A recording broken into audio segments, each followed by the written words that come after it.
We turn next tonight to an ABC News exclusive, the hunt for ISIS fighters.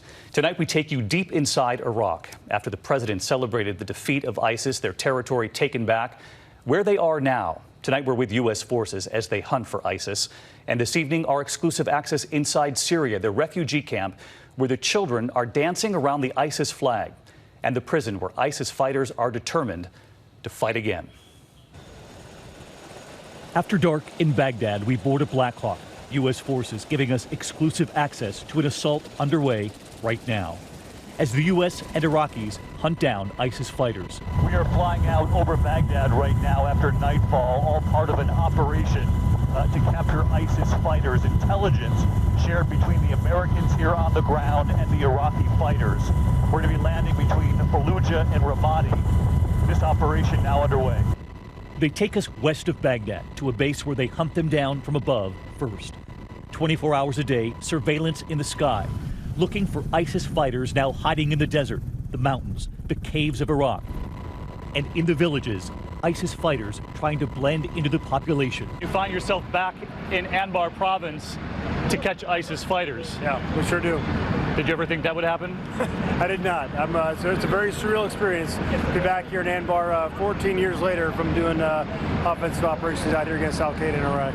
We drive to the command center, where we learn there has just been a strike on ISIS fighters. Has it been lucrative?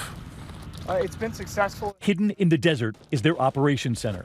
They take us past the concrete barriers, where we find U.S. troops and their eyes trained on ISIS. So welcome to ANBAR and Task Force SPARTAN. This is our Combat Operations Center. Where they reveal to us the ISIS fighters they have just targeted. You were telling me you've already seen enemy movement. We have. And tonight, ABC News obtaining these images of that strike.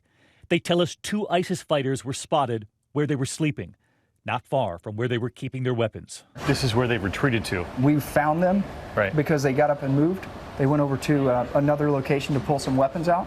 When they went back into their bed down location, then we were able to go ahead and conduct a strike on them. This strike just days before on an ISIS tunnel in Mosul, that city controlled by ISIS not so long ago. And this strike on another ISIS hideout north of Baghdad, where they were sleeping at night. The best way to describe them would be sleeper cells because they're there intentionally trying not to draw attention, live another day to fight. But you're fairly convinced you've got 2 ISIS fighters? If I was a betting man, I'd put money on it. At sunrise, we are taken to a remote area not far from the command center, where we are told helicopters will soon drop off Iraqi commandos being trained by U.S. forces.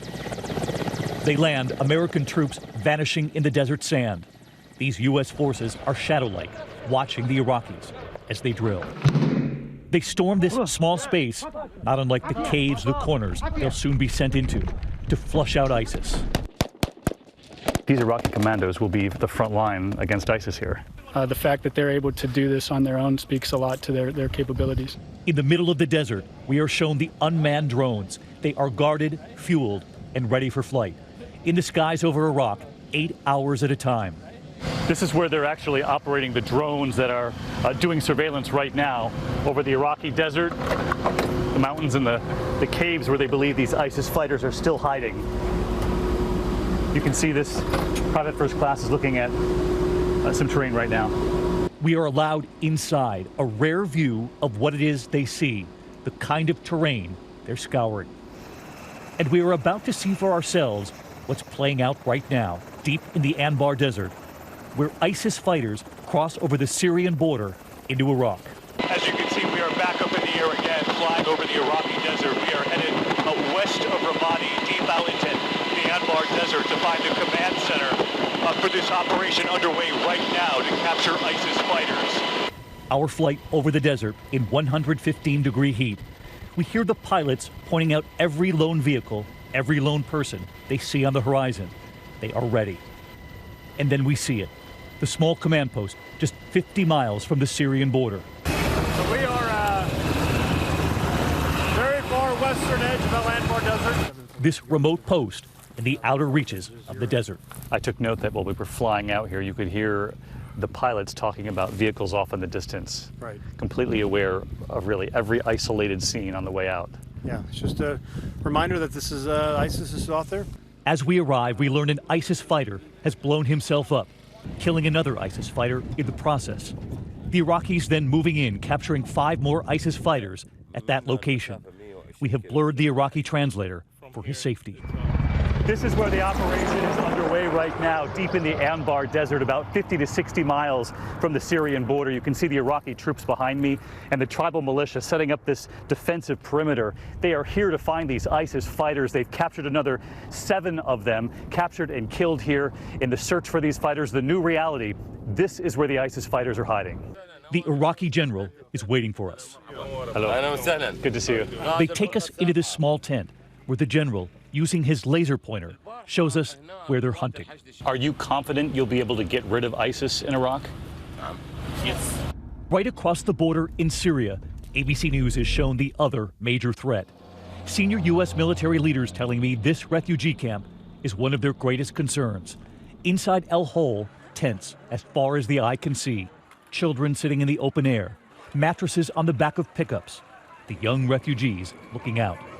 But what you don't see, U.S. military leaders say, are the ISIS fighters who have disappeared into the crowd.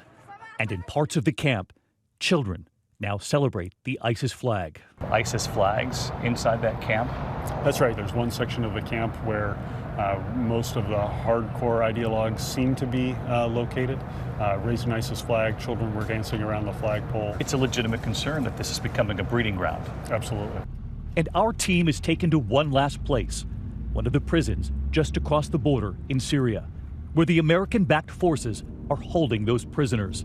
And inside the Alayah prison, ABC News is given rare access. Down the hallway, the prison doors bolted.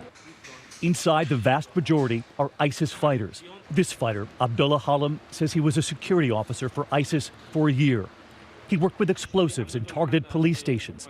And he tells us he will rejoin ISIS if released. So he can fight and kill Americans, he says, because they are killing us, and we will kill them. And on the other side of the border in Iraq, we fly back to Baghdad, and we witness what the U.S. military already knows, that this is a fight far from over. And many of these military leaders have been to Iraq before. Came back again for the ISIS fight. Brigadier General William Seeley among them. I'm curious, 6 tours later, did you think we would be heading out to ANBAR to get the enemy again? It is surreal that we're going back out to ANBAR. That's where they are, but that's where they'll die. And you saw that prison there. There are at least 10,000 ISIS fighters in custody of U.S.-backed forces in Syria right now, about 2,000 of them from countries all over the world, including the U.S. Tonight, we've learned so far at least 8 American adults and 13 children have been brought back to the U.S. And tonight on Nightline, our exclusive reporting continues with the children, radicalized by ISIS and the rehab center, where they are trying to free the children from ISIS ideology. That's later tonight on a special edition of Nightline. Hi everyone, George Stephanopoulos here. Thanks for checking out the ABC News YouTube channel. If you'd like to get more videos, show highlights, and watch live event coverage, click on the right over here to subscribe to our channel, and don't forget to download the ABC News app for breaking news alerts. Thanks for watching.